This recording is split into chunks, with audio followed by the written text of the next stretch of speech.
Ça y est, on nous l'avait prédit, les robots envahissent la planète. Demain, ils seront chez toi. Mais attention, hein, c'est des tout petits robots. J'aimerais bien un robot qui joue avec moi. Voilà, c'est plutôt ce genre-là, parce que le genre qui fout la trouille et qui parle comme ça, I'm afraid I can let you do this, c'est fini, c'est pour le folklore. On a une démocratisation des robots, puisque on est capable d'avoir des robots domestiques qui vont faire le ménage à la maison, des robots techniques pour s'initier à la robotique, et puis des robots un petit peu plus de loisirs qui vous permettent d'avoir des applications assez intéressantes.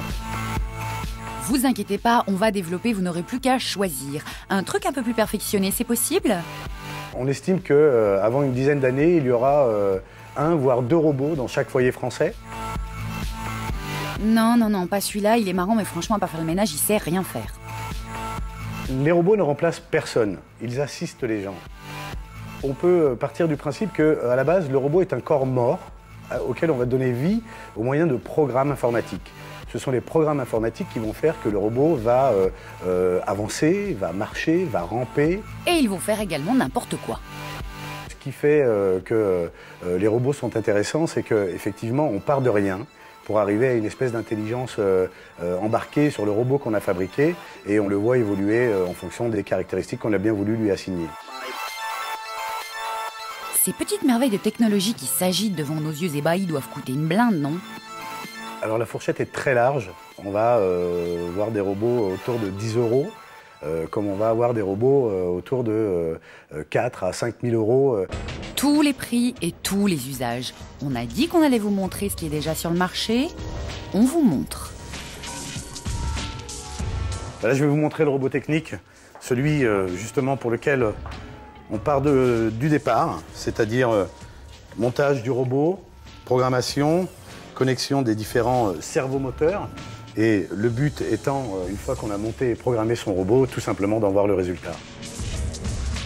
On est sur du très haut de gamme en termes de prix, puisque ce robot coûte autour de 1 000 €. Moi, ce qu'il me faudrait, c'est un robot qui m'aiderait à le monter, mon robot, en fait. Le robot de téléprésence, c'est comme ça qu'on a décidé de l'appeler, plus que de télésurveillance, puisqu'il vous permet, même si vous êtes très loin de chez vous ou tout simplement au bureau, d'être en contact avec vos proches. C'est Big Brother. On est, au moyen de son ordinateur portable, capable de se connecter sur le robot, et une fois que l'image apparaît, vous pouvez le guider très simplement. Robot parano.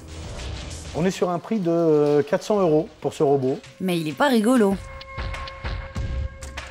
Alors, est-il besoin de présenter ce modèle R2D2, qui est ni plus ni moins qu'une vraie station multimédia. C'est un vidéoprojecteur, c'est un lecteur MP3, c'est un lecteur de clé USB, et il a en même temps toute la connectique pour y brancher une console de jeu, sa chaîne Hi-Fi. C'est celui qui va permettre à toute la famille de révolutionner un peu ses loisirs. R2D2, il a toujours été sympa.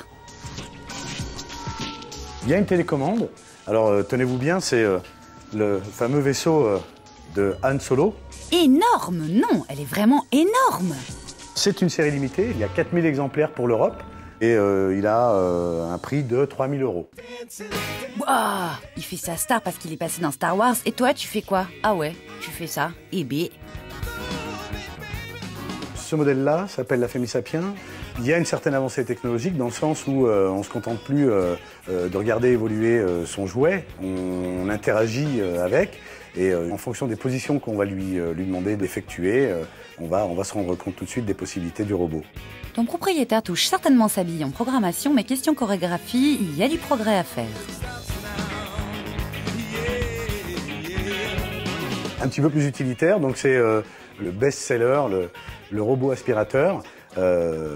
Encore une fois, assez simple d'utilisation dans le sens où on appuie sur un bouton, on le laisse évoluer et il fait le ménage à votre place. T'as pas besoin d'avoir fait bac+12 pour t'en servir, et ça m'arrange. Ah, c'est sûr, il fait moins robot que R2D2, mais il est nettement moins cher. Il se déplace de façon aléatoire, mais avec ses capteurs, il sait si le sol est sale ou pas. Et ça marche bien alors?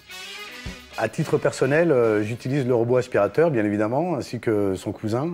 Écoute, avant de faire appliquer toute sa famille, on va voir comment il s'en sort. Alors voilà, je suis une utilisatrice du robot aspirateur. Aspirons donc.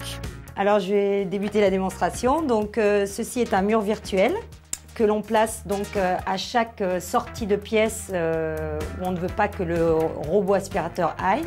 Voilà, donc je le place par exemple ici.